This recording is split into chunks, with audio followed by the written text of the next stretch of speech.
Drix POV. Nakauwi kami sa kondo pero nakatulog ito sa biyahe, kaya binuhat ko na lang siya. Dumiretso kami sa unit ko. Malapit na ako. Natanaw ko si Ara at Trisha na nakaabang sa akin. Hi Drix! Nakangiting bati niya sa akin. Hi Trisha! Binati ko naman siya. Drix, pwede ba kaming kumain dito? Tanong niya sa akin. Pwede naman, sagot ko sa kanya. Bakit karga mo na naman si Mean? Pwede mo naman siyang gisingin. It's fine Trisha, mas gusto ko siyang buhatin. Ganun ba? Okay. Pumasok kami sa unit ko, nilapag ko muna sa kama ko si Mean. Bago ako lumabas ulit para maghanda ng kakainin namin. Matapos kong maihanda ang mesa ay tinawag ko na si Ara at si Trisha. Pumasok ako sa kwarto ko para puntahan ng langga ko. Ang sarap ng tulog niya, pero kailangan ko siyang gisingin para makakain na siya. Bumangon naman ito pero ramdam ko na hindi ito komportable kay Trisha. Pero hindi ko rin matanggihan dahil nga may pilay ito. Hindi ako manhid para hindi ko maramdaman na nagsiselos ang girlfriend ko. Umupo si Mean sa tabi ni Ara, kaya wala akong choice kung hindi sa tabi ni Trisha. Habang kumakain ay tahimik lang ang girlfriend ko, samantalang panaykwento naman si Trisha. Nagulat ako nang tumayo si Mean at diretsong lumabas. Tinawag ko siya pero hindi niya ako pinansin. Tumayo ako para habulin ito nang pigilan ako ni Trisha. Hayaan mo siya, bakit mo ba siya susundan pa? Sabi nito sa akin. Bigla ako nainis at tinanggal ang kamay niya sa braso ko. She's my girlfriend Trisha, may diin na sabi ko sa kanya. Pero, not now Trisha, let's talk later, marami tayong dapat pag-usapan. Saad ko sa kanya, mabilis akong lumabas papunta sa unit niya. Pero wala siya kaya lumabas ako para hanapin siya. Nasaan ka na langga? Bakit wala ka dito? Kausap ko sa sarili ko. Lumabas ako sa unit niya at naglakad para hanapin siya. Tumunog ang phone ko kaya tinignan ko to. Nag-text si Chelsea sa akin. Chelsea? Fafa Drix, pakisundo ng jowa mo dito. Ni, thank you Chelsea, reply ko sa kanya. Nakahinga ako ng maluwag dahil nandun pala siya. Bumaba ako tinanap kong unit ni Chelsea. Pinapasok niya ako at narinig ko na pinag-uusapan nila tungkol kay Trisha. Kaya pala ito umalis dahil nagsiselos talaga siya sa paghawak sa akin ni Trisha. Naglalakad ito at ako naman ay nakasunod sa kanya. Naiinis pa ito dahil nakasunod ako sa kanya. Nilalambing ko siya pero umiyak ito kaya gusto kong murahin ang sarili ko dahil pinaiyak ko ito. Binuhat ko na lang ito papunta sa kondo niya. Sa totoo lang hindi ko na alam ang gagawin ko dahil ang hirap niyang paamuin. Biglang uminit ang ulo ko nang makita ko na tinatawagan niya ang ulupong na yon. Kaya hindi ko na mapigilang hinalikan ko siya ng marahas, hindi ko kasi mapigilan ang selos ko. Tumigil ako nang ma-realize kong ginagawa ko dahil hindi ito tumugon sa halik ko. Balak niyang umalis kaya tinanong ko siya kung talaga bang pupuntahan niya ang ulupong na yon. Hindi ito sumagot kaya alam kong pupuntahan niya to't nasaktan ako. Dahil mainit ang ulo ko, gusto ko na lang umuwi muna at magpakalma ng sarili ko. Pero hindi pa ako nakakalabas ay nagsalita ito. Ikaw, saan ka pupunta sa Trisha mo? Hindi ako lumingon at hindi rin ako sumagot kaya nagsalita ulit ito. Sige, lumabas ka. Siguraduhin mo na kapag lumabas ka dyan, huwag ka nang bumalik sa akin. Puno ng pagbabantang sabi niya sa akin. Bigla ko naniga sa kinatatayuan ko sa narinig ko dahil alam kong hindi siya nagbibiro. Nanatili ako sa kinatatayuan ko. Narinig ko na pumasok ito sa kwarto dahil ang lakas ng pagkakasara niya sa pintuan. Huminga ako ng malalim dahil sa totoo lang, iniisip ko kung dapat ba akong umalis o hindi. Ayokong gumawa ng desisyon na pagsisisihan ko na naman. At dahil takot ako na totohanin niyang sinabi niya at dahil na rin mahal na mahal ko siya ay pumasok ako sa kwarto niya. Umupo ako sa kama niya pero ang tagal niyang lumabas kaya humiga na ako. Iniisip ko kung kaya ko bang gumawa ng pink na kare-kare. Naiisip ko pa lang pero biglang sumakit ang ulo ko. Ano bang trip niya at pink na kare-kare ang gusto niyang kainin? Pinikit ko mga mata ko. Hindi ako makatulog dahil ngayon pa lang ay kailangan ko nang ihanda ang sarili ko. Dahil matindi pala itong magselos. Bukas ay kailangan ko na talagang kausapin si Trisha. Lalayuan ko na to para walang gulo't hindi na masira ang relasyon namin ni Mean. Hindi ko kayang mawala siya sa akin. Nagpanggap akong tulog nang marinig kong bumukas ang pintuan sa banyo. Sinilip ko to, nagbibihis ito ngayon. Eto na naman ako. Hindi pa kami okay pero iba na naman ang nasa isip ko. Namimiss ko na siya dahil ilang araw na rin yung huli naming ginawa yon. Pumikit ulit ako nang makita kong pupunta na ito ngayon sa akin. Umupo muna to at inayos ang unan niya. Pagkatapos ay humiga ito sa tabi ko. Ramdam ko na pinagmamasdan niya ako. Ilang sandali pa'y humiga na ito. Niyakap ko siya at nagtagumpay naman ako dahil yumakap ito pabalik sa akin. Napangiti ako dahil tulog na ito kagad. Naririnig ko na kasi ang munting hilik niya. Hinalikan ko siya sa labi at pumikit na ako. Pinakalma ko na din ang kaibigan ko dahil walang pag-asang makaka-score siya ngayon dahil tulog na tulog ng papasukan niya. Kumalma ka, Little Dragon, dahil hindi tayo pwedeng pumasok sa kuweba. Kausap ko sa kaibigan ko sa baba. Nagising ako ng madaling araw dahil naramdaman ko na may humawak sa sandata ko.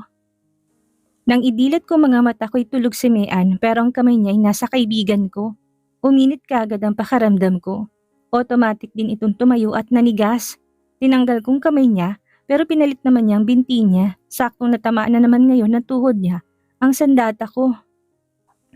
Shit langga, pinapahirapan mo ko. Mahinang anas ko. Lantad na lantad ang makinis niyang legs ngayon. Hinawakan ko to't sinimulan kong pisil-pisilin. Dahil sa ginawa ko, ay lalo nadagdagan ng init na nararamdaman ko. Bumangon ako at pumasok sa banyo. Kahit na madaling araw pa lang ay naligo na ako para lang mawala ang init na nararamdaman ko. Paglabas ko'y automatic ulit tumayo ang dapat tumayo dahil nakataas ang night dress niya at kitang-kita ko ang red lace panty niya. Nasayang na naman ang lahat ng ginawa ko dahil sa nakikita ko ngayon, wala na akong inaksayang oras dahil lumapit ako sa kanya. Sorry langga pero hindi ko na kaya. Inaakit mo kasi ako. Kausap ko sa tulog na tulog kong kasintahan. Bumungad sa akin ang napakasarap na putahe na kailanman ay hindi ko pagsasawaan. Hinalik-halikan ko to. Sarap na sarap ako sa ginagawa ko nang bigla itong gumalaw at alam ko na nagising ko na to. Sorry langga pero itong epekto ng pagsaselos ko. Hindi ako titigil hanggat walang nabubuo. Mean's POV. Nagpasya na akong lumabas sa banyo, hindi ito malis kaya nagdiwang ang puso ko. Nakahiga ito ngayon sa kama ko sa tingin ko tulog na to. Hindi ko maiwasang mapangiti dahil nagstay siya. Kumuha ako ng damit at nagbihis ako. Maingat din akong sumampa sa kama. Tumabi ako sa kanya at ilang sandali lang ay nakatulog na ako. Pero bago yon ay naramdaman kong niyakap niya ako kaya niyakap ko rin siya pabalik. Natulog ako na may ngiti sa labi. Nakaramdam ako ng init kaya sinipa kong kumot para wala nang sagabal sa paa ko. Kaya naging okay ang pakiramdam ko. Natulog ulit ako pero bigla ako nagulat dahil pakiramdam ko'y may kumakain sa akin. Ang sarap sa pakiramdam, hindi ko mapigilang uminit ang buong katawan ko. Kung panaginip ito, ayoko munang magising.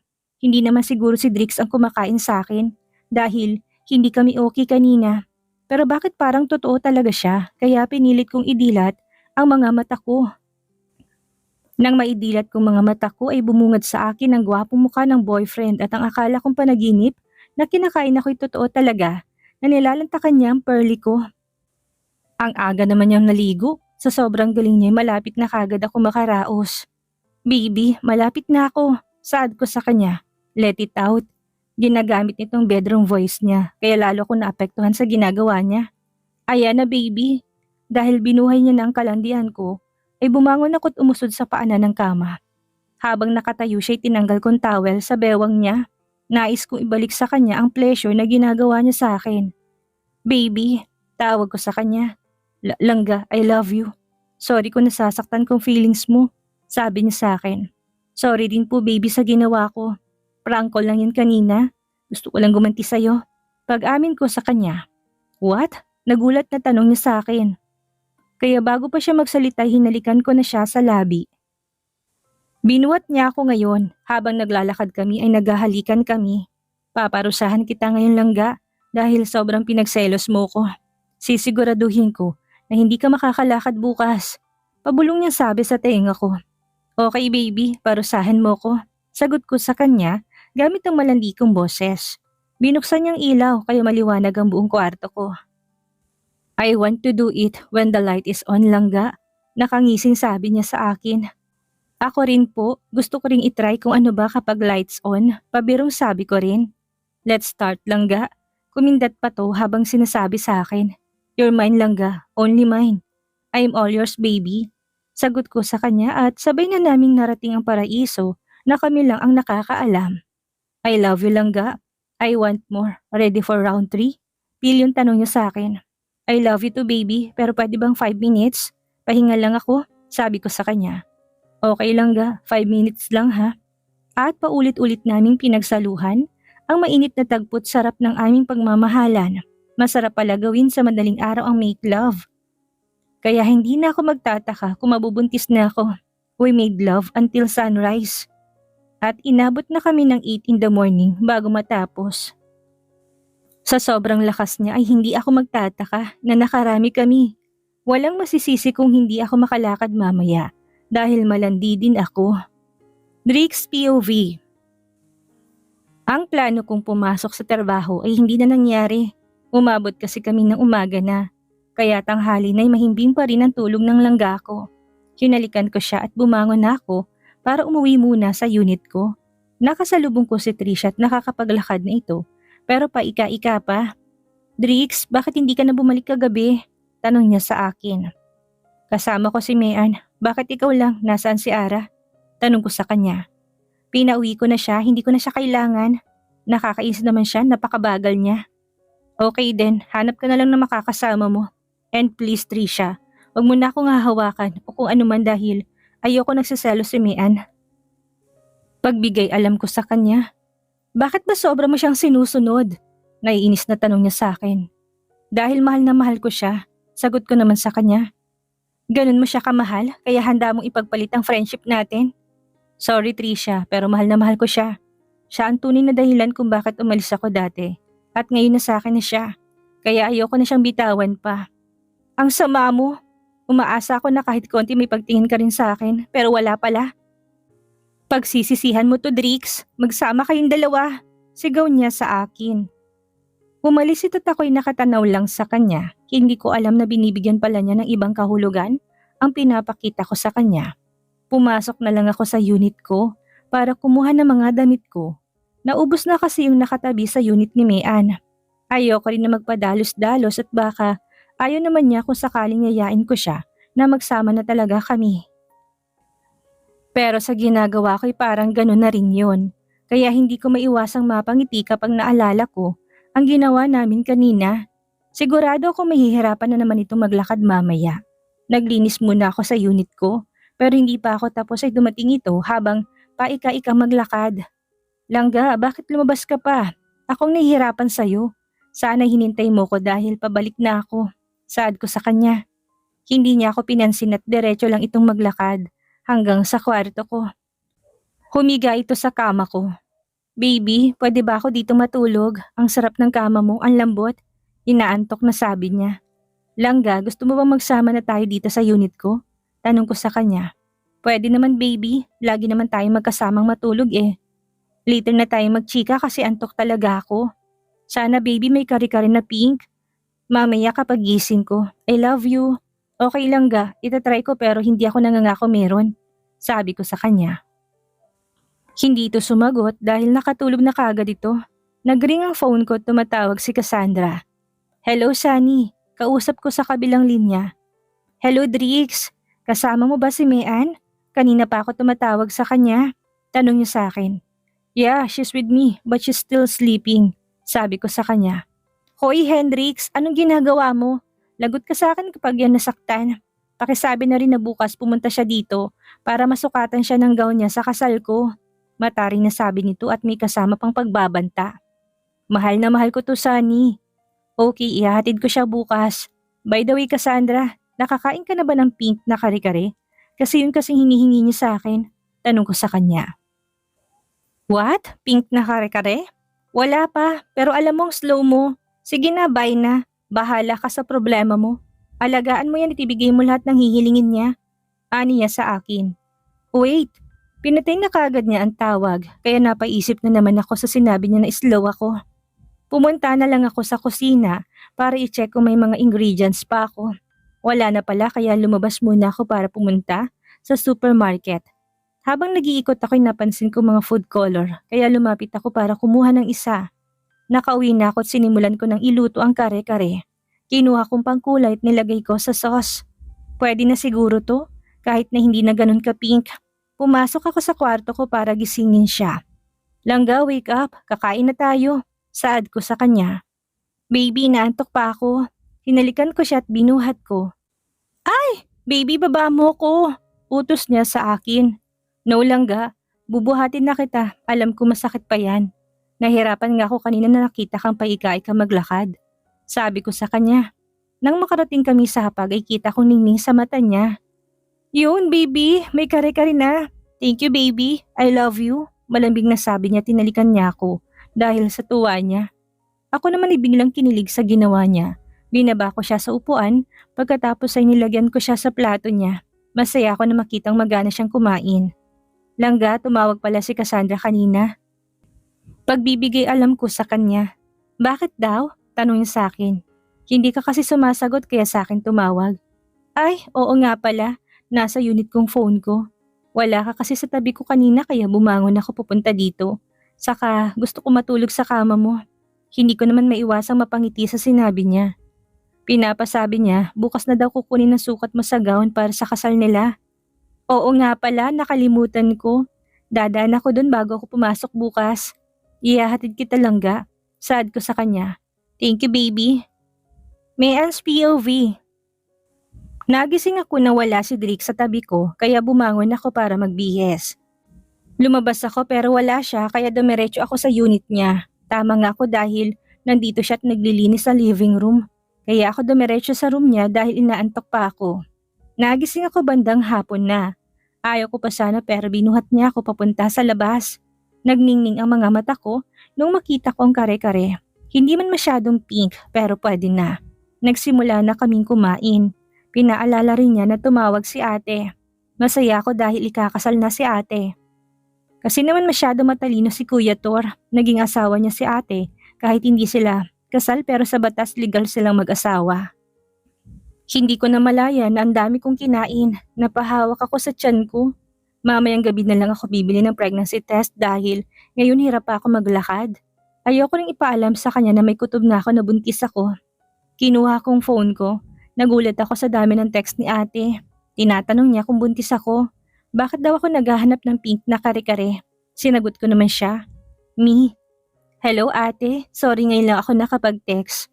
Pupunta po ako dyan bukas. Ate Cassandra, alam kong pupunta ka. Ang tinatanong ko, kung buntis ka ba? Ate, hindi ko pa po alam. Hindi pa po kasi ako nakabili ng PT. O sige, nasa malapit lang si Cindy. Ipapadaan ko dyan. Balitaan mo ko kaagad. Naku ate, makaabala pa ako kay Cindy. Basta, dadaan siya dyan. Okay po ate, thank you. Tatawag po ako kaagad sa'yo mamaya. O sige, mas mabuti pa nga. Ingatan mo yan. Dahil tingin ko may laman na talaga yan. Okay po ate, thank you. Miss ko na kayo. Miss ka na rin namin. Hindi ko maiwasang mapangiti habang nagte-text ako. Narinig kong tunog ng nayuping lata. Nang lumingon ako, nakita ko si Drix na hawak ng soda in can sa kamay niya na yupi.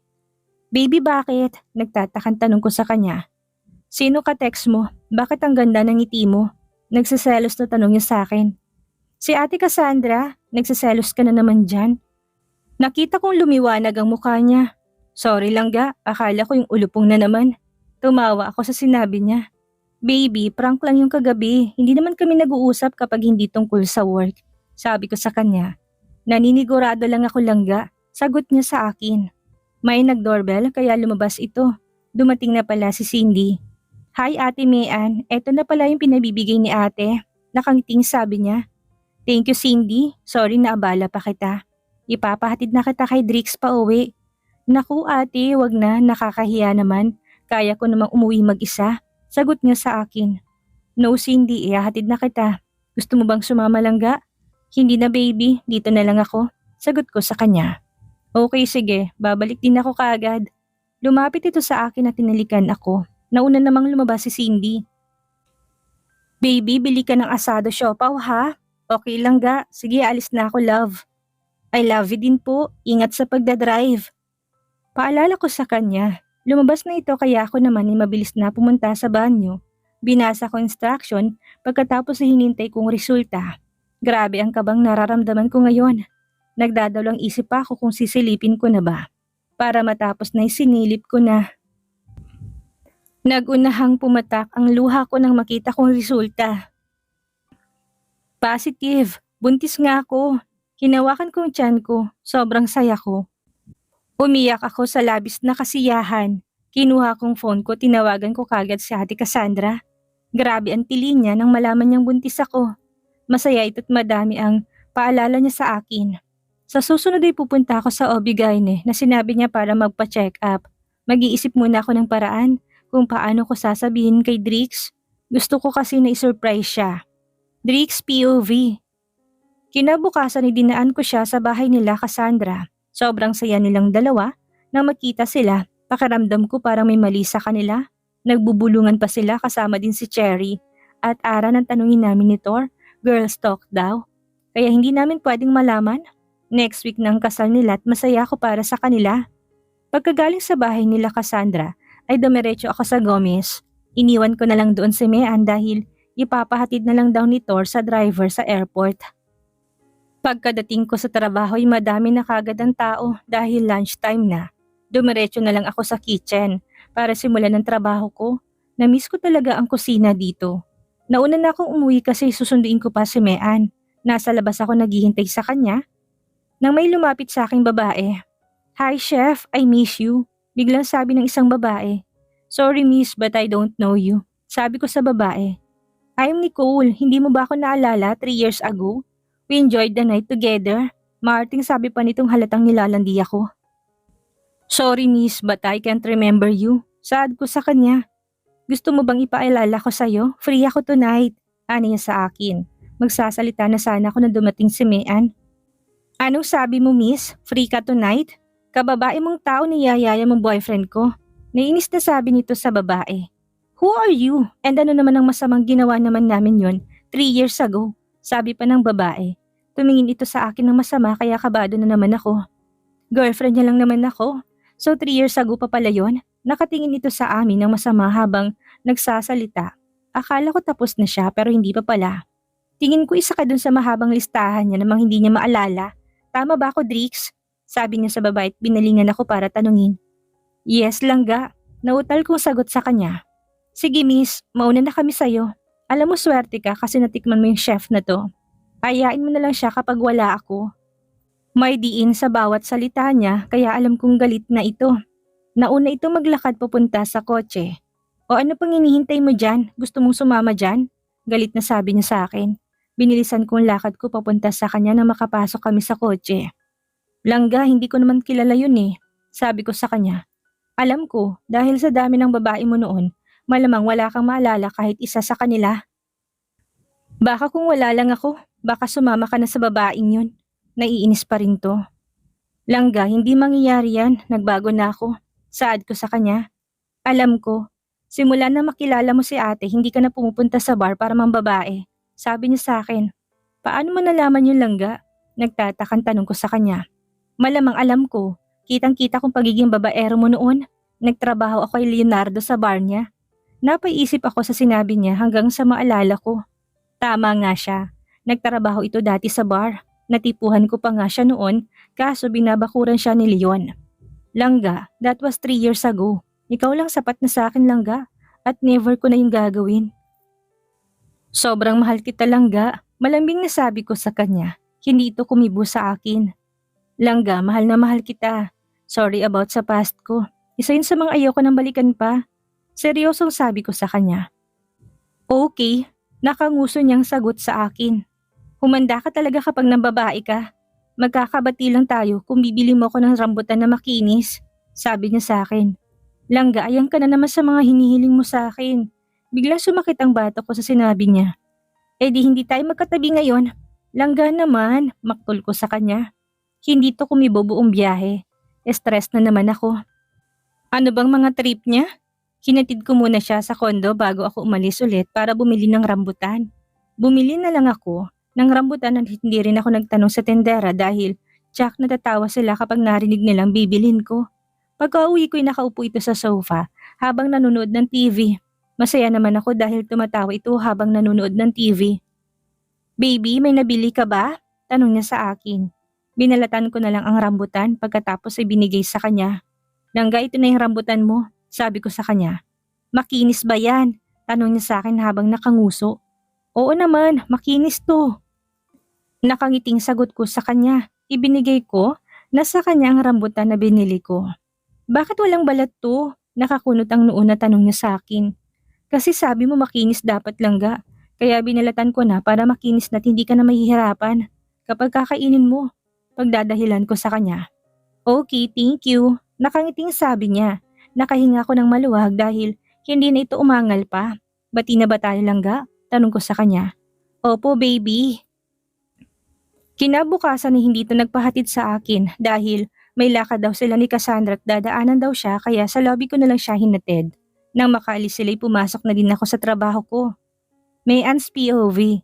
Pumasok ako ngayon dahil hindi ko pa alam kung paano ako magpapaalam sa trabaho ko. Nabuntis ako. Palabas ako sa airport nang matanaw ko si Drix na may kausap na babae kaya binilisan ko ang lakad ko. Saktong dating ko niyaya siya ng babae. Katabing niya. Biglang uminit ang ulo ko sa narinig ko. Kitang-kita kong pamumula. Ni Drix ramdam niya siguro na galit ako. Ako pang kumausap sa babae. Alam ko naman na babaero siya dati pero nakakainis lang na hanggang ngayon pansinin pa rin siya ng mga babae. Problema talagang pagiging gwapo niya. Humingi naman ito ng sorry pero naiinis ako kaya humingi ako ng rambutan na makinis. Ang totoo, trip ko lang talaga yon. Pagdating namin sa condo niya, umalis ito kaagad. Medyo nakonsensya naman ako pero huli na dahil hindi ko na siya inabutan. Bumalik na lang ako sa condo at nanood ng TV. Dumating siya at may dala itong rambutan. Sa totoo lang matalino siya dahil binalatan niya ito para ibigay sa akin ng makinis. Kinain ko naman to pagkatapos ay natulog kami. Kinabukasan ni maaga pa kami ni ating pumunta sa OB. Gusto pa nga sumama ni Drix pero syempre, hindi pa niya pwedeng malaman. Sinabi rin ni ate na hayaan ko daw itong makatuklas na buntis ako. Pero, mas gusto kong isurprise siya. Sobrang naiyak talaga ako nang marinig kong heartbeat ni baby. 6 weeks na rin siya at healthy siya sa loob.